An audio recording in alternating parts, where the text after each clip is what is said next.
Bonjour à tous et merci à la Ligue de l'enseignement qui est en effet un partenaire du premier jour pour Mediapart d'organiser cette rencontre dans un moment qui n'est pas léger, qui a un peu de gravité, nous le savons tous. Et c'est pour ça que je voudrais, avec comme fil conducteur, ce mot, cette valeur, cet idéal, laïcité, vous parler de nous et de notre temps. De nous, c'est-à-dire de nous tous, pas de nous et eux, pas de nous et d'autres, pas d'un nous qui en exclut d'autres. De cette question de comment faire du commun, comment rassembler notre peuple, notre jeunesse. Et de notre époque, évidemment, parce que notre époque est au plus loin, mais surtout au plus près. Et ce n'est pas un libelle paru il y a un an qui a pu enrayer cette évolution, qui au contraire s'est aggravée depuis ce livre, qui était un cri d'alarme. Notre temps est travaillé au plus près par ceux qui voudraient justement qu'il n'y ait plus de nous, qu'il y en ait d'autres qu'il faut mettre de côté, qu'il faut peut-être chasser, qu'il faut exclure, qu'il faut stigmatiser. Pour moi, la laïcité risque d'être un astre mort, un mot qui rassemble quelques spécialistes, quelques universitaires, quelques vieux militants fidèles, si nous ne la mettons pas en relation avec ce qui a produit ce mot, ce qui a fait que ce mot est devenu une force militante, et la Ligue de l'enseignement en est évidemment l'incarnation. Ce mouvement, cette dynamique s'appelle la République. La laïcité est un idéal qui vient dans la dynamique de conquête de la République, d'établir enfin la République. Au bout de près d'un siècle où elle n'est pas chez elle, où elle a été trahie, où elle a été rejetée par des contre-révolutions, par un empire qui fut une dictature, par des restaurations monarchiques, par un coup d'État césariste, bonapartiste. Faire ce mouvement de la République comme justement le mouvement qui permet de ne pas considérer que le bien commun serait la propriété d'une oligarchie liée à la naissance, liée au pouvoir, liée à la puissance économique. Cette idée qu'il faut à nouveau faire peuple, faire république, tous ensemble, et que ce mouvement suppose, sans exclusive, que tout le monde ait le droit de savoir et tout le monde ait la liberté de dire. Car je rappelle que pour ces combattants de l'idéal laïque, il y eut d'abord deux libertés fondamentales à poser, sans lesquelles il n'y ait pas de démocratie vivante. Le droit de savoir, c'est-à-dire l'école, et la liberté de dire, c'est-à-dire le rapport à l'information, le rapport à la liberté de la presse. Ce furent les deux premières lois fondamentales, vous le savez. Alors c'est de la laïcité ainsi entendue dont je voudrais vous parler. Au fond de la laïcité, en lien avec la question qui fut au cœur de tous les combats progressistes, de tous les combats qui ont permis qu'il y ait de nouveaux droits dans ce pays, la question sociale. Car un idéal qui ne devient pas force populaire, car un idéal qui n'est pas partagé par tout le monde, quelle que soit sa naissance, quelle que soit sa condition, est un idéal, je le redis, qui devient un astre mort. C'est en ce sens que je voudrais faire chemin d'un mot à l'autre, de la République à l'égalité et de l'égalité à la laïcité. La République, car ce mot est invoqué par tout le monde aujourd'hui dans notre débat public, y compris des héritiers de forces qui furent idéologiquement dans le passé anti-républicaines. Et donc il faut s'accorder entre nous sur qu'est-ce que nous mettons derrière ce mot. Et en ce sens, en revenir aux républicains qui ont su ébranler une république conservatrice. Car sous couvert de république, il y a toujours eu une bataille entre des républicains qui la voulaient immobile, qui la voulaient fixe, qui la voulaient achevée, terminée, et ceux qui pensent que la République, c'est le mouvement, c'est la dynamique, c'est le droit d'avoir des droits, donc d'en conquérir et d'en inventer de nouveaux, sans distinction d'origine, de naissance, de condition, d'apparence, de croyance. C'est le discours de Jean Jaurès, le fameux discours à la jeunesse de 1903 au lycée d'Albi. La République, un grand acte de confiance et un grand acte d'audace. Sans audace, il n'y a pas de confiance. Et s'il y a de la défiance aujourd'hui, c'est parce que l'audace n'est pas au rendez-vous. L'audace qui crée un imaginaire, un idéal, un projet, une aventure dans laquelle on peut s'embarquer. Et l'on peut s'embarquer avec ce ressort essentiel du n'importe qui de la promesse démocratique, sans distinction d'origine, de naissance, de diplôme, de statut social. Je peux m'en mêler, je peux m'engager, je peux participer au banquet de la République, je peux être candidat, je peux être élu, je peux gouverner. Il suffit de l'énoncer pour voir combien nous en sommes loin, et en se rappelant que les groupes sociaux majoritaires dans notre pays, ce sont des ouvriers, ce sont des employés, et qu'ils ne sont pas au sommet de cette République. Alors si je vous parle de ça, c'est que nos temps actuels, qui sont des temps de doute, d'inquiétude, d'alarme, ce sont des temps où nous ne pouvons pas, nous, qui avons vieilli avec tous ces combats et qui les avons en partage, ne pas nous soucier de notre jeunesse. Nous sommes 1 an après Sivens, et hier, la Ligue des droits de l'homme a rendu son rapport parallèlement à des enquêtes journalistiques de Mediapart et du Monde. Cette jeunesse qui met à l'agenda de nouvelles questions écologiques, pacifiques, le souci de la terre, le souci des générations futures. Et ces rapports mettent en évidence combien cette jeunesse fut non seulement frappée au point d'une mort inutile, évidemment, d'une mort d'un jeune qui ne faisait que défendre son idéal, mais aussi de l'humiliation qui a suivi, de combien ce drame a été caché, combien l'émotion n'a pas été au rendez-vous, combien les mains tendues n'ont pas été là. Mais nous sommes aussi 10 ans après 2005, après ces révoltes populaires de nos quartiers populaires, ces révoltes d'une jeunesse qui s'est dressée avec virulence comme toute jeunesse quand elle se révolte, avec excès comme toute jeunesse quand elle se révolte, contre un sentiment légitime d'injustice, de dignité bafouée, de mensonge d'État. Et nous le savons tous. Et nous le savons tous quand aujourd'hui encore, tout cela n'est pas reconnu, l'instruction de Sivens piétine, le délit de faciès n'est pas reconnu alors qu'il est documenté, au point que le pouvoir public fait appel auprès de la Cour de cassation de décisions qui ont condamné l'État français en appel, justement, et que les jeunes de Clichy, comme vous le savez, n'ont pas obtenu justice avec leur famille.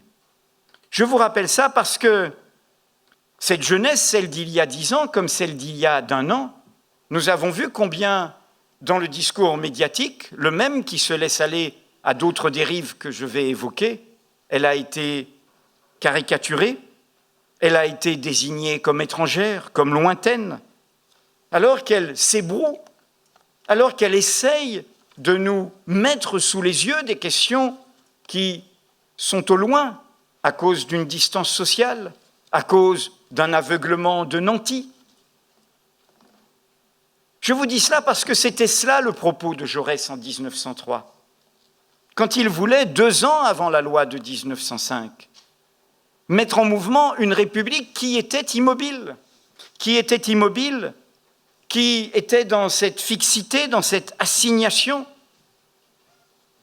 installée chez elle, et qui ne s'ouvrait pas à de nouveaux droits, à la conquête de nouveaux droits.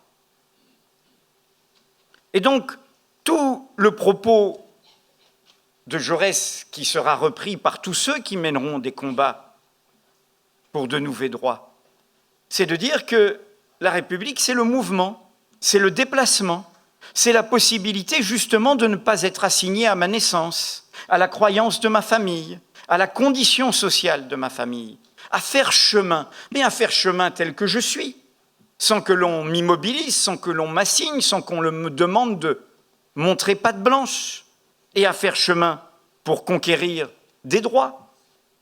Les femmes ont eu le droit de vote en France 20 ans après les femmes turques. Aucune civilisation n'est propriétaire de l'universel. Les ouvriers ont eu le droit d'avoir un local syndical à l'usine qu'après les grandes grèves et les manifestations de 1968. La jeunesse, ses droits dans les lycées, dans les écoles, ont été obtenus par des luttes.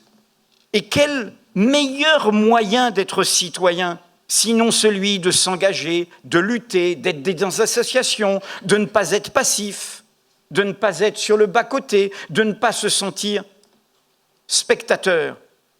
Et bien sûr que dans ces cas-là, la jeunesse nous bouscule. Mais c'est notre chance. C'est comme ça que l'idéal progressiste renaît. Alors cette République entendue comme un mouvement et non pas comme une immobilité, cette République entendue non pas comme une punition, non pas comme une verticalité, non pas comme une leçon qu'il faudrait faire à une jeunesse qu'il faudrait envoyer au piquet ou au commissariat. Elle a quoi comme ressort? Elle a un mot essentiel, qui est le mot-clé de notre devise républicaine, qui sinon est un monument de pierre, qui ne bouge pas. La liberté, c'est la liberté de s'enrichir aussi, donc de créer des inégalités. La fraternité, c'est la tentation de choisir ses frères, donc d'en exclure d'autres. Qu'est-ce qui fait que cette devise républicaine a une dynamique? C'est le mot égalité qui est au milieu. Le mot qui dit « nous naissons libres et égaux en droit ». Nous avons le droit de conquérir des droits, d'en réclamer de nouveaux, d'en inventer de nouveaux. Dire cela, c'est bien désigner quel est notre adversaire historique qui prend des nouveaux atours selon les époques, mais qui est connu, documenté, et dont le laboratoire historique pour tous les progressistes fut hélas notre pays.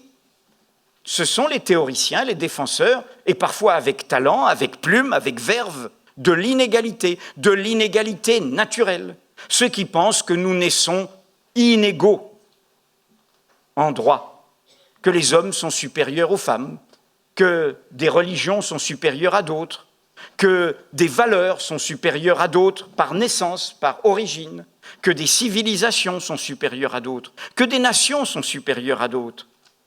Les tenants de l'inégalité, qui ont toujours eu pour gagner plus de confiance, car spontanément, l'humanité n'est pas pour l'inégalité. Il faut avoir confiance dans l'homme, comme disait également toujours Jaurès.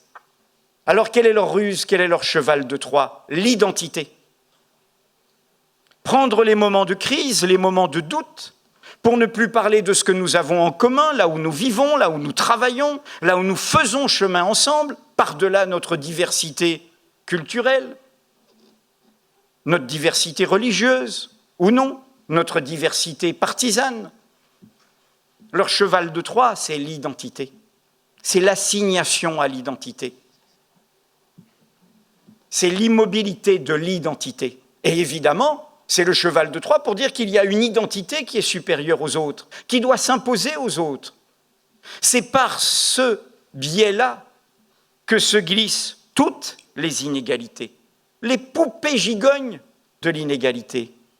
Le racisme, la xénophobie a toujours fonctionné sous toutes les sociétés, dans tous les contextes, par l'idée de désigner un bouc émissaire principal, en prenant les peurs, les fantasmes, l'inculture, l'ignorance d'une époque, pour habituer à l'inégalité. Et du coup, toutes les inégalités se glissent derrière. L'antisémitisme hier, l'islamophobie aujourd'hui, l'obsession d'un autre conçu comme autre, essentialisé, qui n'est plus vu dans sa diversité. Il y a 1000 façons d'être musulman dans notre pays, de croyance ou de culture ou par l'origine de sa famille. Le musulman n'est pas assignable à un bloc uniforme qui serait, derrière le mot islam, assimilé par essence au mot violence, alors que le plus grand nombre de victimes du totalitarisme qui se revendique de l'islam, ce sont des musulmans dans le monde. Tout comme hier, l'antisémitisme moderne, sur fond de vieil antijudaïsme chrétien, a assimilé en bloc une population à une extériorité au cœur du peuple. Et une extériorité travaillant le peuple en la désignant comme bouc émissaire, en détournant la question sociale, en assimilant un monde juif qui était profondément populaire, en l'assimilant à la finance, en l'assimilant à la banque, en l'assimilant à un ennemi. Et donc, cet ressort qui fut au cœur de la catastrophe européenne, qui fut au cœur de ce qui nous est arrivé dans ce continent-ci, où nous avons pu voir que derrière l'indifférence créée à l'accoutumance d'un bouc émissaire principal, se sont glissées toutes les logiques d'inégalité, et d'inégalité qui frappaient d'autres. Le génocide a frappé aussi ce peuple sans frontières, sans nation propriétaire, que sont les Tziganes, nos Roms d'aujourd'hui, et puis derrière les inégalités sociales, et puis derrière les homosexuels, et puis derrière la haine des femmes, et ainsi de suite. Tout cela est entraîné par la logique d'essentialisation d'un autre, qui est vu comme la menace principale, qui du coup nous détourne des questions communes que nous devrions affronter, les questions sociales, les questions démocratiques, pour glisser tout le reste. Nous le savons dans le passé, mais il suffit quand même d'ouvrir un peu les yeux et les oreilles pour le voir aujourd'hui. Quand même, depuis 1 an que j'ai lancé cette alerte, en résonance, comme vous le savez pour ceux qui ont lu le livre, avec le Pour les Juifs d'Émile Zola. Combien n'a-t-on pas entendu d'appels à ce qu'une partie du peuple s'efface, disparaître, ne soit plus assumée comme telle, qu'elle s'oublie, qu'elle n'ait plus les signes distinctifs par lesquels on la reconnaît, que ce soit l'habillement, que ce soit la nourriture, que ce soit le lieu de prière. Et du coup, qu'a-t-on vu dans la foulée ? La banalisation dans notre débat public d'une théorie purement raciste, qui est une idéologie potentiellement meurtrière, le grand remplacement, cette idée qu'une partie de notre peuple nous occuperait, et que donc si elle veut nous remplacer, il faudrait l'exclure. Et ces débats ont lieu dans des revues avec des intellectuels qui se sentent tout à fait recommandables. Et dans le même moment, les poupées gigognes se développent. Il suffit de lire les livres de ces personnalités pour voir que, évidemment, qu'il y en a, certes, d'abord pour les musulmans, mais autant pour les femmes, dont le cerveau ne serait pas tout à fait pareil que celui des hommes, autant pour les homosexuels. Il suffit d'écouter pour voir que de là, on en vient à cette idée que notre pays serait de race blanche. Tous nos outre-mer, nous qui sommes fiers de nous être projetés sur le monde, et d'avoir toujours une relation avec le monde par nos outre-mer, ont entendu cette phrase d'exclusion contre eux, qui ne les reconnaît pas, qui les tolère tout au plus, de race blanche, et la couleur de peau étant identifiée à une croyance catholique, les Juifs n'étant ajoutés que pour l'alibi par rapport au crime qui s'est passé hier. Et donc, nous sommes dans ce moment-là en France, où ce même mécanisme est en route et où derrière cette obsession d'une religion, d'une partie de la population, d'une culture, de l'origine d'une partie de notre peuple travailleur, car nous sommes faits de ces migrations depuis très longtemps, eh bien dans la foulée, tout le reste se banalise, tout le reste s'étale, tout le reste a droit de citer. Et nous sommes, nous, renvoyés dans les cordes. Alors si nous sommes renvoyés dans les cordes, c'est parce que nous n'avons pas l'imaginaire supérieur pour combattre cela. Car on ne combattra pas cela en faisant la leçon à des racistes, en disant « le raciste, c'est mal ». Il joue sur les peurs, il joue sur la crise. Donc nous devons en avoir un imaginaire supérieur qui crée un nouveau rapport de force. Et c'est là qu'on arrive à la laïcité après la République et l'égalité. La laïcité, comme événement fondateur en 1905, et comme toujours, les événements fondateurs ont après leur clerc qui l'immobilise, qui en oublie la vitalité. qui en oublient la dynamique. Cela est arrivé à toutes les révolutions. Il y a eu aussi des églises tenant de religions de salut terrestre, avec leurs inquisitions, avec leur procès inquisitorial. Ce n'est pas lié seulement au fait de croire à un être suprême. Et donc la laïcité authentique au sens, la laïcité de l'acte posé par ces 4 hommes qui ont mené pendant 2 ans cette bataille, Buisson, Briand, Pressensé et Jaurès. C'est justement de poser cet acte d'un imaginaire nouveau par rapport à une république qui est chez elle, qui est installée, qui est tranquille et qui ne se sent pas conviée par un nouvel agenda démocratique et social et qui dit au peuple, attendez, il y a une question centrale, sus au corbeau. Nous avons en fait un face-à-face, le concordat, la papauté, avec sa hiérarchie conservatrice absolument, antisémite absolument, et nous sommes la République. Et tout le monde est dans ce combat de coq où il n'y a que 2 éléments. Quel est l'élément, par leur pédagogie patiente, que font les inventeurs de 1905 ? D'abord, la pédagogie de l'égalité. Bien sûr qu'aujourd'hui c'est loin et que du coup on n'en prend pas assez la mesure. Cet acte, après la fin du Concordat, je le rappelle, provoqué par un scoop journalistique de l'Humanité de Jaurès, les révélations ne sont jamais inutiles. Quel acte pose-t-il dans un pays où, à l'époque, le catholicisme est majoritaire, dans un pays où la France, je le rappelle, mettra encore près d'un demi-siècle à devenir un pays majoritairement urbain et industriel, à la différence de la Grande-Bretagne où le passage avait déjà été fait à la fin du XIXe, dans un pays majoritairement paysan et rural, dans un pays où on va à la messe, dans un pays où c'est la situation majoritaire culturelle. Il pose cet acte qu'une démocratie vivante, certes pour l'élection, il faut 50% plus 1, pour désigner un représentant, même si nous savons depuis qu'il y a d'autres moyens, comme le tirage au sort, qui pourrait revenir. Mais il pose un acte qui est de dire la démocratie vivante, ce n'est pas la loi de la majorité au cœur de la société. Car la majorité, elle est installée, elle n'invente pas, elle est conservatrice pour garder ses acquis, alors que les minorités, et nous le savons dans la créativité artistique, littéraire, elle a toujours moins à perdre, donc elle a des audaces, des provocations, mais des audaces, donc des créations. Et donc ils posent cet acte fondamental par le pluriel de la loi. Ils disent, nous reconnaissons les 2 autres églises minoritaires, les 2 autres croyances, à égalité avec le culte majoritaire. C'est tout le propos de Briand à l'Assemblée. Et il faut prendre la mesure de ce que ça représente à une époque où le protestantisme est encore relégué, délaissé, tenu à distance par le catholicisme, où il ne s'est pas passé tout le mouvement que nous avons connu dans la 2e moitié du XXe siècle, où ça ne va pas soi pour un catholique ou une catholique d'épouser un ou une protestante, sans parler évidemment du judaïsme, alors que l'antisémitisme est là.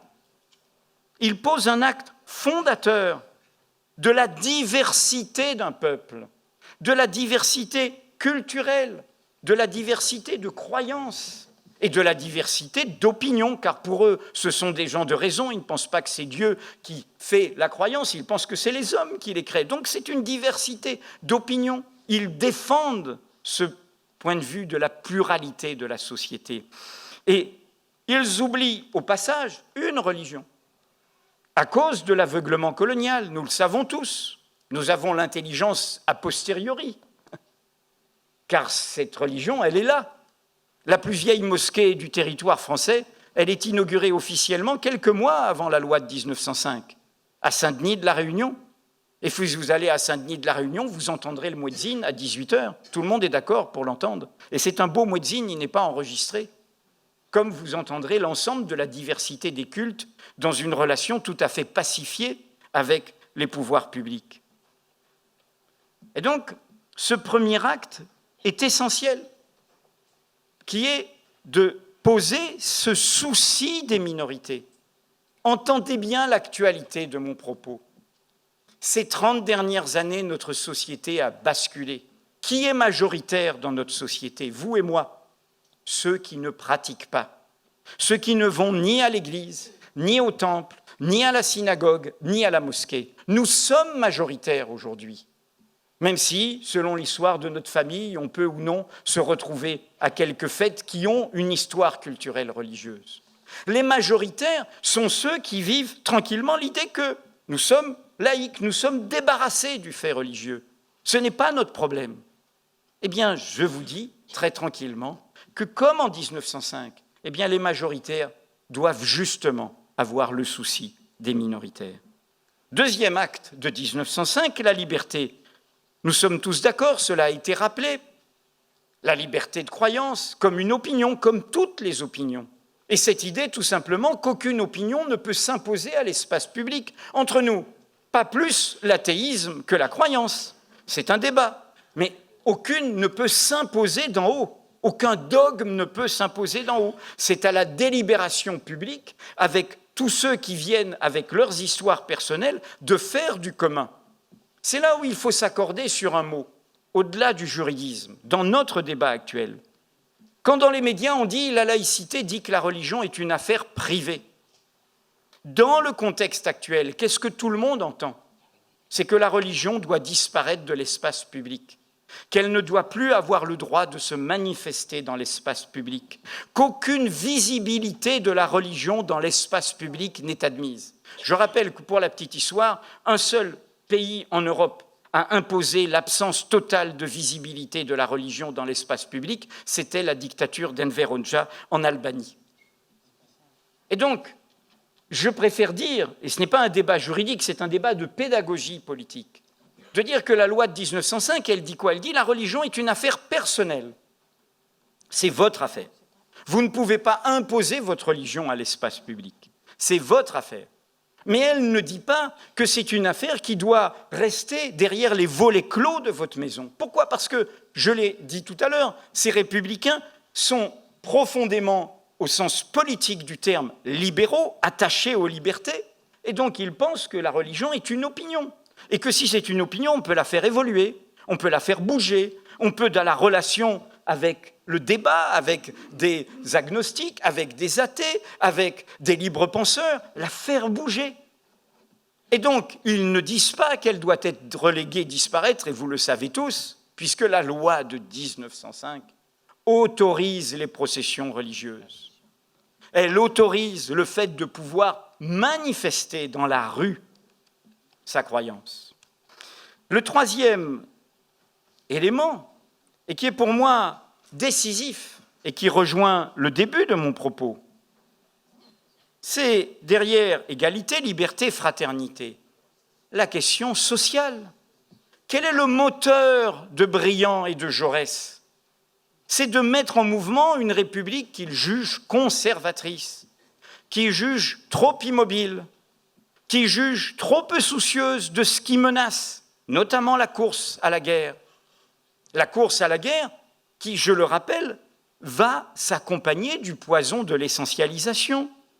N'oublions pas ce que nous nous sommes dit il y a 1 an, et nous sommes ici au mois anniversaire de la publication d'Au-dessus de la mêlée de Romain Rolland, qui quand même, dans toute notre tradition progressiste, est un texte fondateur, qui n'était pas un texte aveugle, qui n'était pas un texte bêtement pacifique, mais qui était une alarme sur le poison de l'essentialisation.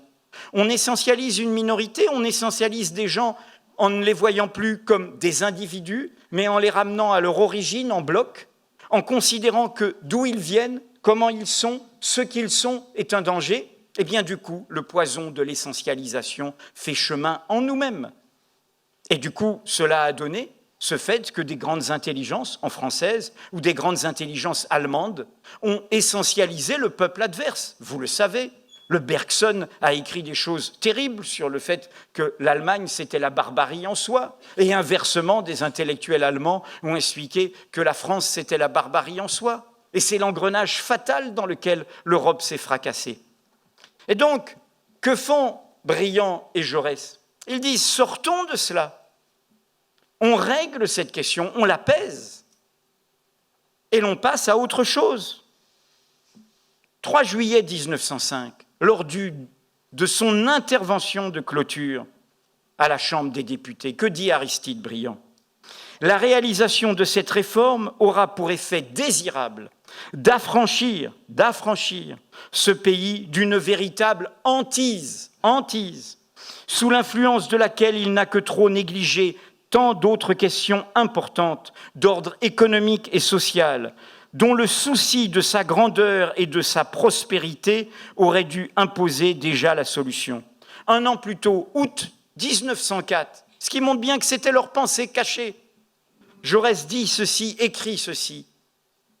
Il est temps que le grand mais obsédant problème des rapports de l'Église et de l'État soit enfin résolu, pour que la démocratie puisse se donner tout entière à l'œuvre immense et difficile de réforme sociale et de solidarité que le prolétariat exige. Il faut que dès la rentrée d'octobre soit discuté et voté l'impôt sur le revenu. Il faut que dès le mois de janvier soit discuté et voté la loi sur les retraites ouvrières. Et aussitôt après ce vote s'ouvrira le débat sur la séparation des églises et de l'État.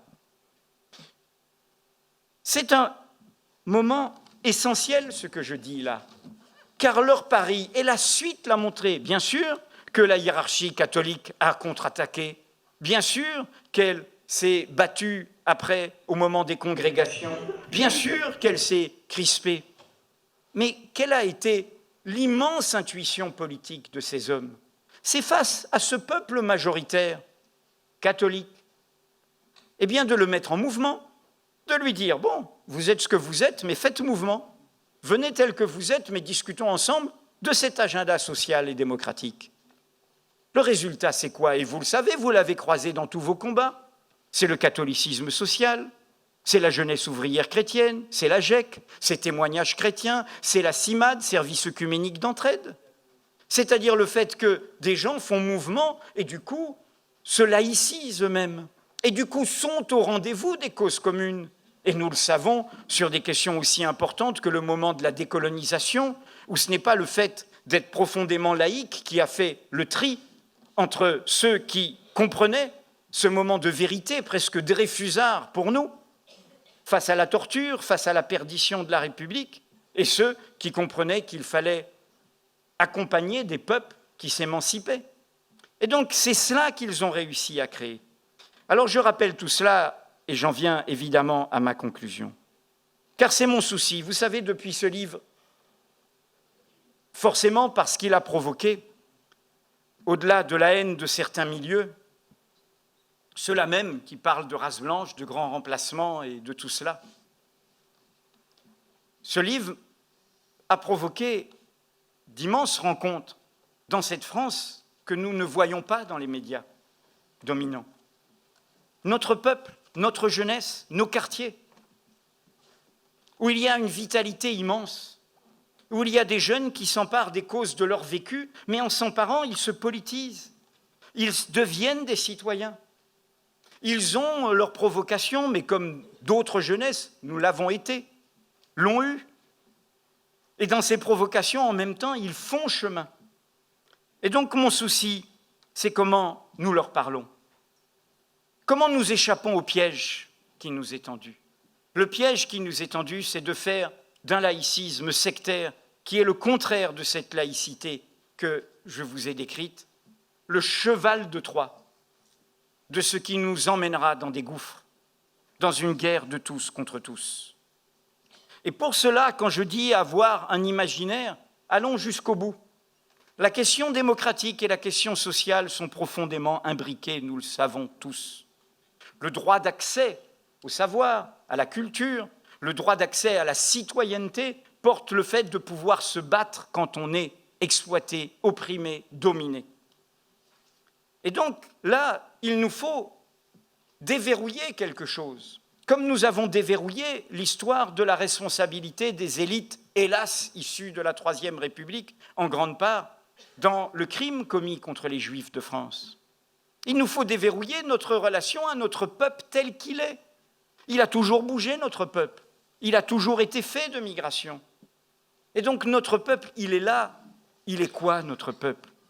Il est multiculturel. Ce n'est pas un gros mot, c'est un fait de réalité. C'est une vérité de fait. Il est fait de plusieurs cultures. Et c'est aussi loin du fait que la France s'est construite elle-même comme un empire. Cela valait pour les Bretons, pour les Occitans, pour les Basques et d'autres. Nous sommes un pays multiculturel.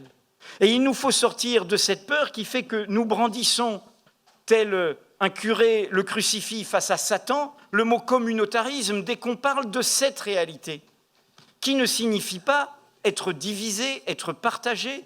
On peut être un et pluriel. On peut être dans une identité-relation. Et de ce point de vue, nos outre-mer nous envoient ce message. Et de ce point de vue, ils sont peut-être porteurs du message dont nous avons besoin dans le monde d'aujourd'hui, dans ce monde interdépendant, dans ce monde globalisé. Comme le dit Édouard Glissant, il n'y a d'identité que de relation. L'homme qui s'est dressé contre le ministère poison, le ministère infamie, le ministère mur, je le rappelle, 2007, ministère de l'identité nationale et de l'immigration. Et je le rappelle, c'était sous Sarkozy, mais son tenancier était dans un autre parti d'opposition quelques mois auparavant, le Parti socialiste. Et ce ministère mur, quand il disait, Édouard Glissant, tout le contraire de la beauté, il appelait à la beauté du monde, à la beauté de la relation, en disant il n'y a d'identité que relation, l'identité à racine unique, elle meurt. Elle oublie ses radicelles, ses rhizomes, le terreau qui la nourrit, comme notre musique, comme notre langage, comme notre nourriture est faite du monde. Et nous le savons tous. Et donc, il disait, il n'y a d'identité que de relation. Ça ne veut pas dire qu'on se perd, qu'on n'a pas d'identité. Il disait, je change, échangeant avec l'autre, sans me perdre ni me dénaturer pour autant. Et donc, je plaide en effet, et c'est évidemment une divergence avec Frédérique qui m'a précédé dans ce qu'elle a énoncé, pour cette idée de ne pas avoir peur de cette réalité-là, tout simplement pour sortir de notre propre schizophrénie dans la relation à notre peuple réel, à ce qu'il est. Si le peuple a le sentiment qu'on ne le voit plus, qu'on ne lui donne pas droit de cité dans sa diversité, il nous désertera. Le nous dont je parle, c'est la République, évidemment. Et donc, c'est cela que je voulais vous dire, en soulignant combien, dans cette question du pluriel, de débloquer ce pluriel, en débloquant ce qui noue ce pluriel dans un grand un uniformisateur qui est, au fond, le fait de ne pas regarder en face notre histoire coloniale, sa fin et la façon dont elle nous impose une nouvelle relation au monde,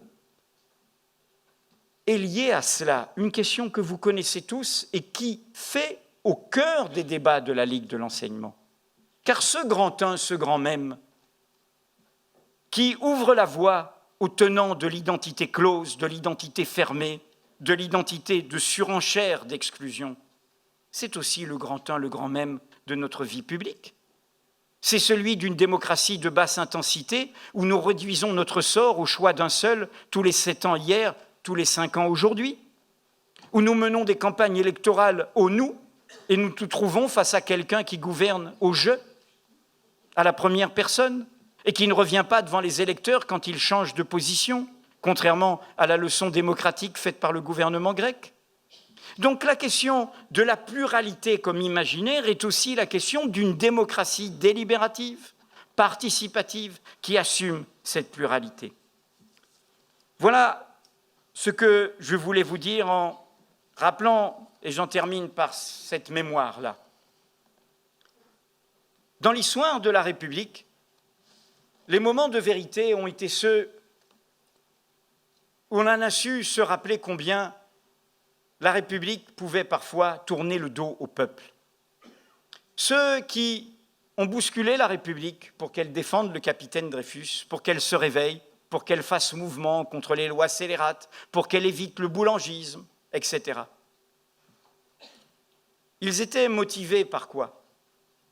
Par un souvenir très précis qui se passait ici même à Paris, quand nos élites, futurement républicaines, pour beaucoup d'entre elles, ont considéré que le peuple était fait de barbares. Je rappelle que la Commune de Paris indépendamment de Courbet et de Vallès, fut stigmatisé, comme le furent il y a 10 ans des émeutes des quartiers populaires, que moi j'appelle des révoltes des quartiers populaires. Des barbares. Je cite Feydeau, par exemple. Ce n'est même plus la barbarie qui nous menace, ce n'est même plus la sauvagerie qui nous envahit, c'est la bestialité pure et simple. Je cite même Émile Zola, qui sut réparer cet aveuglement. Le bain de sang que le peuple de Paris vient de prendre était peut-être l'horrible nécessité pour calmer certaines de ses fièvres. Vous le verrez maintenant grandir en sagesse et en splendeur. Nous sommes ici dans le 12e arrondissement, où la République est tombée rue du Faubourg Saint-Antoine, la 2e. Le 3 décembre, il y avait la dernière barricade au carrefour de la rue Crozatier et de la rue du Faubourg Saint-Antoine. Et vous connaissez l'anecdote, c'est Schellcher qui en est témoin, c'est Victor Hugo qui la reprend dans l'Histoire d'un crime. C'est un combat inutile, mais un homme va donner sa vie qui sera l'homme du rassemblement des banquets républicains pour sauver l'idée républicaine sous l'Empire, quand les partis politiques étaient interdits. Cet homme est aujourd'hui au Panthéon, mais le seul acte qui fait qu'il soit au Panthéon, c'est sa mort. C'était le député Baudin. Le député Baudin, il est là, au pied de la dernière barricade, avec son écharpe tricolore. Et les ouvriers le regardent. Et les ouvriers, le peuple ouvrier de Paris, le moque. Car cette République n'avait pas été au rendez-vous des questions sociales, des questions démocratiques. Elle avait réprimé en juillet 1948 les ouvriers. Elle n'avait pas voulu absolument du droit de la presse, du droit de l'information que défendait Victor Hugo, et ainsi de suite. Et donc les ouvriers sont là, et ils disent « ah, ah, ah !» Et vous connaissez la phrase « les 25 francs par jour ». Les députés, ce sont des nantis, 25 francs par jour. Et c'est là que Baudin monte sur la barricade et dit « vous allez voir comment on meurt pour 25 francs par jour ». Je convoque ces deux souvenirs, la Commune, 1851, le coup d'État bonapartiste, pour alerter sur ce fossé qui se crée entre nous-mêmes, ce que nous sommes, notre colloque, et tout un peuple populaire qui est là, qui ne demande qu'une chose, être au banquet de la République, dont les territoires ne sont pas perdus car ils savent vivre ensemble. Et nous vivons ensemble avec eux. Et ce peuple que certains voudraient considérer à nouveau comme des barbares. Alors, c'était le sens de mon alarme, c'était le sens de ce que disait Jaurès quand il conviait à... Vous connaissez sa formule à la fin de ce discours à la jeunesse, ne pas subir la loi du mensonge triomphant qui passe, de ne pas faire écho de notre âme, de notre bouche et de nos mains aux applaudissements imbéciles et aux huées fanatiques. À quoi faisait écho, quelque temps plus tôt, dans la lettre à la France qui précède le J'accuse de Zola au moment de l'affaire Dreyfus. Cette alarme, et qui est de tous les temps, car la République est un champ de bataille entre ceux qui voudront la clôturer, la fermer, l'immobiliser, et ceux qui voudront à nouveau l'inventer, créer du commun, créer du nous, rassembler le peuple, la jeunesse autour de la République, c'est-à-dire autour d'idéaux démocratiques et sociaux, ce que nous faisons ensemble, et pas l'obsession de la religion, de l'identité, de l'origine, de l'apparence de l'autre. Et Zola, donc, la République est envahie par les réactionnaires de tout genre. Il l'adore d'un brusque et terrible amour, il l'embrasse pour l'étouffer. À nous de faire en sorte que cela n'advienne pas. Merci.